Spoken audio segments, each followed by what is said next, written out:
Hello and welcome to Tiny Little Podcast, where we talk with people from all walks of life about topics and thought-provoking ideas right from this tiny little desk.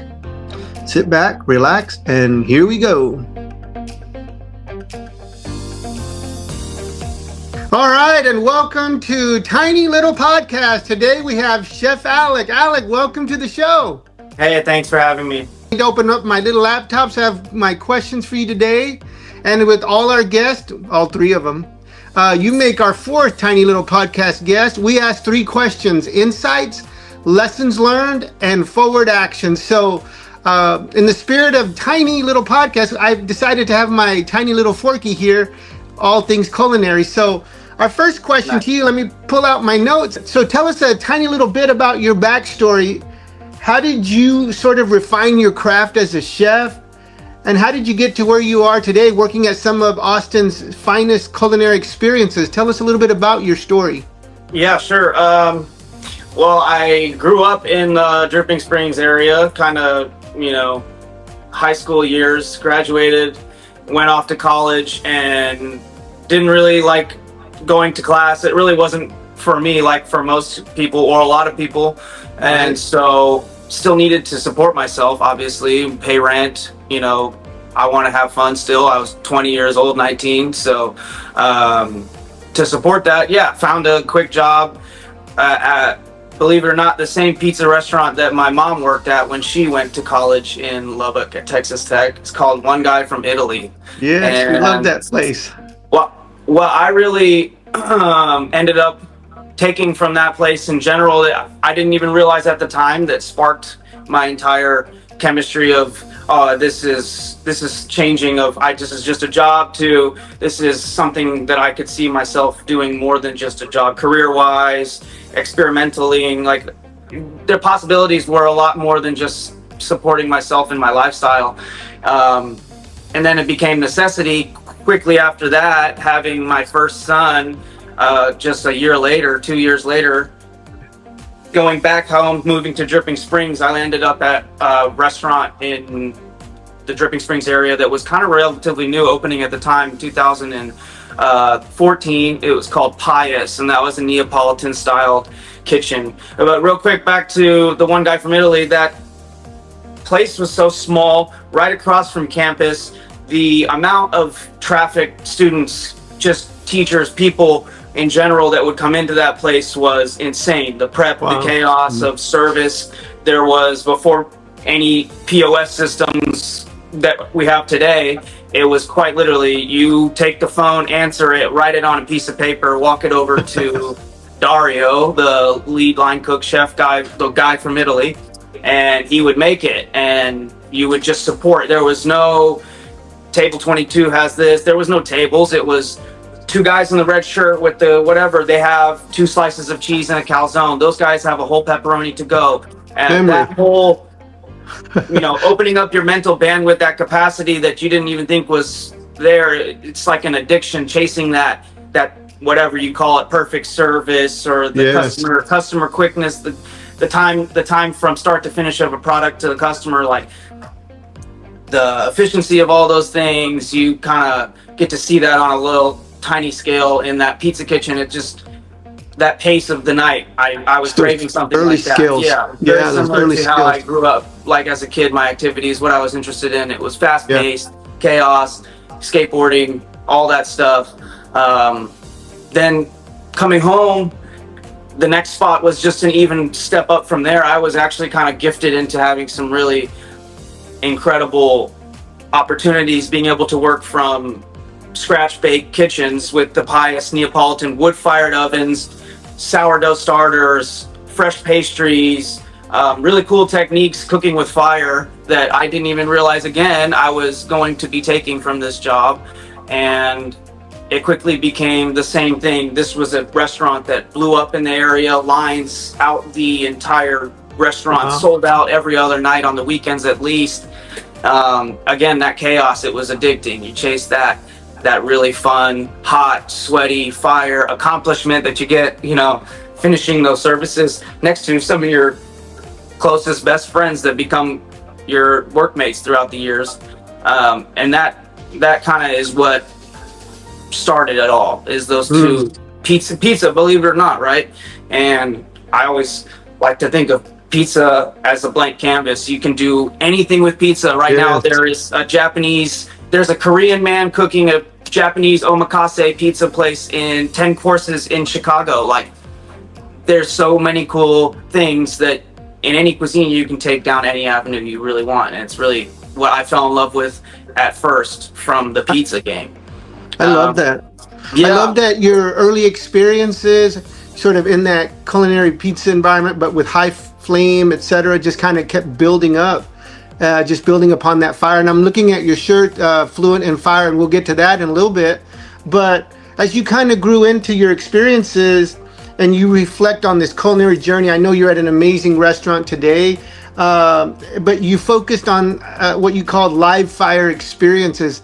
I'm just curious, like, what lessons would you say that you took away from that, or if anyone's aspiring to be like a chef at the highest level, like, what lessons have you learned from this journey that would help somebody, or even yourself, like as you move to the next level? What lessons have you learned, or would you take from that, like, going forward? One huge lesson for sure is just to stay humble and ask the right questions at the right time, be at the right places at the right time. Watching and doing a lot more listening than talking, it gets you a lot farther in those kitchens than anywhere in any other type of kiss-assery, brown nosing, whatever you want to call it. Like, just be quiet, watch, listen, ask the right questions at the right times, you know. Understand that in the kitchens, in service, right, that things just need to happen next. This thing needs to happen, and then that thing needs to happen next. And keeping that at the forefront of your day and your mind, every single action that you take, like this, then that, then that, then that, you start planning not just your next action, but your next 5-10 steps ahead of you. And that becomes a muscle that you want to continue to put through the repetitions, because every time that you walk into work, I mean, every time I go to work, I'm on the drive there thinking of the first 1, 2, 3, 4 things that I need to do. Most likely because I worked last night, I already know what I'm walking into. And having those habits being built over time is the best advice I can give. Yeah. And find that one mentor, right? Like, for me, it was a couple sous chefs, you know, like one really close sous chef at French restaurant Tilly's in Dripping Springs I worked with, gave me some of the most knowledge outside of the kitchen, just cooking in our own home spaces, barbecuing, offering cookbooks that I didn't have, that I wasn't going to buy, to read over.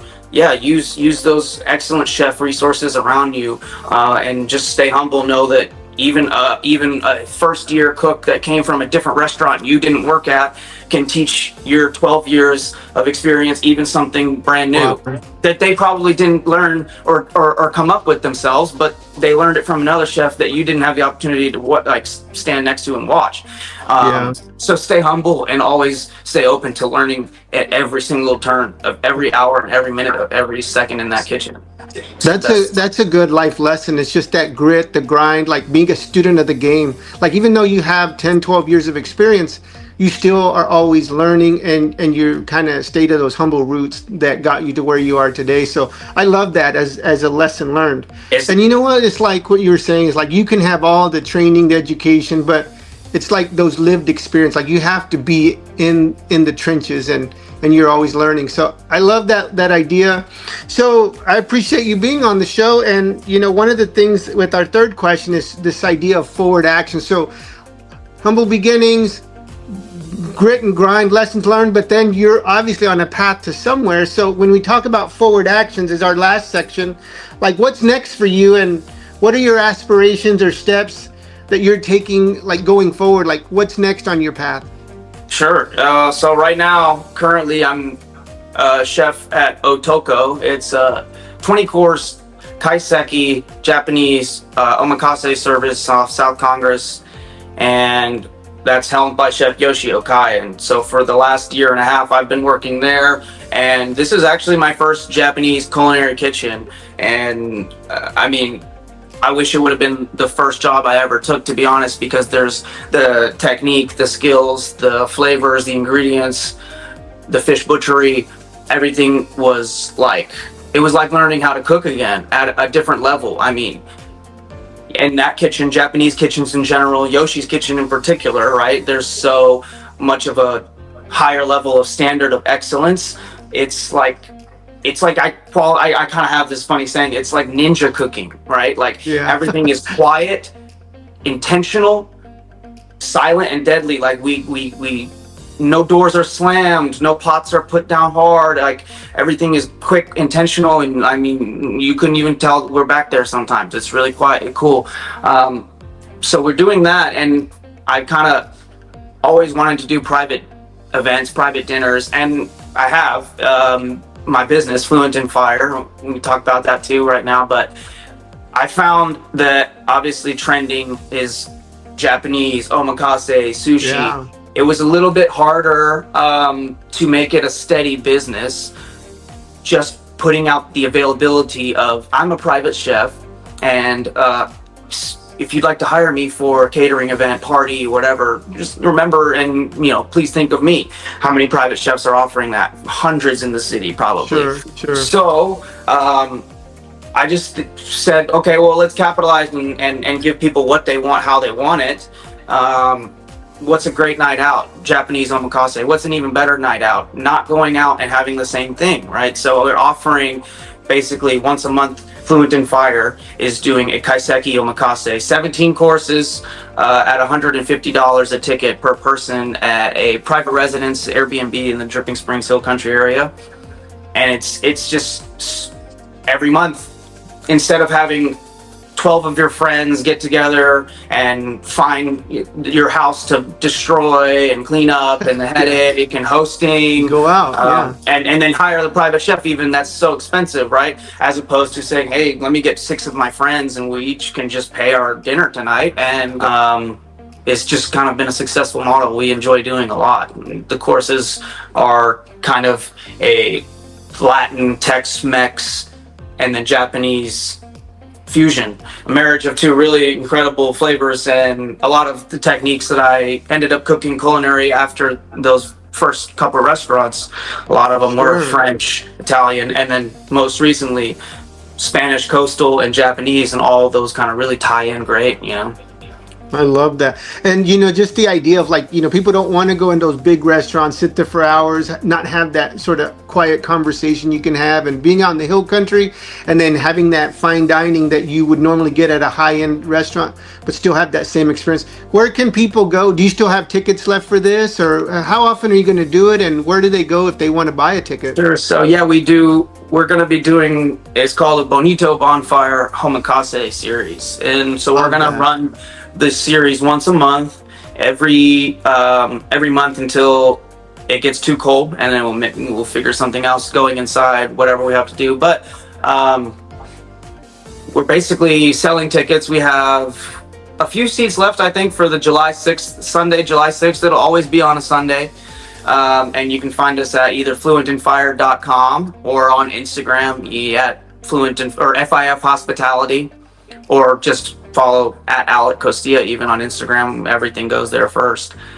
But I mean, regardless, either way you look at it, it's just been a really cool experience to take what I've grown loving to do over the years, turn it into an extra income, and then hopefully gradually, right, next step even further after this is to take this private omakase and get a brick and mortar, 4 walls around, having basically what I would like to aspire to have a restaurant looking like a coastal Japanese fusion of those local Texas flavors, just very bright, very fresh, clean flavors, fire forward. Just putting our brand and telling our story through food behind 4 walls. I'd love to do that eventually one day soon. I think you will, and I think in the meantime, we're going to look forward to Sunday as a really awesome Sunday, July 6th. And so I know you're super busy and you work late hours, so I appreciate you connecting with us today. I don't know anybody who wears their culinary passion more strongly on your sleeve. Literally, or figuratively and literally. And so just looking at your tiny, cool looking sleeves, what's your favorite tat that you have that represents your work? Or what are some of your favorites? I'd probably have to say this one right here. It's our logo. Nice. Little fire. Yeah. One of them for sure. High fire. Yes. Yep. And then of course, you have to have the. What is it? My favorite. One of my favorite proteins are shell on prawns. Oh, nice. Hey, what's one dish or something that people can look forward to at this omakase, the Bonito bonfire, like that's pretty awesome?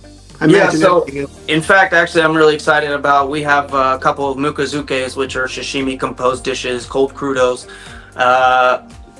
One of them in particular is completely, I think, one of my best ones, proudest work. It's really, really exciting, fun flavors. And then also a couple of really interesting fire-kissed kind of sushi bites that you've maybe never seen before. We're really excited to try. Yeah. And have everyone else come out and try as well.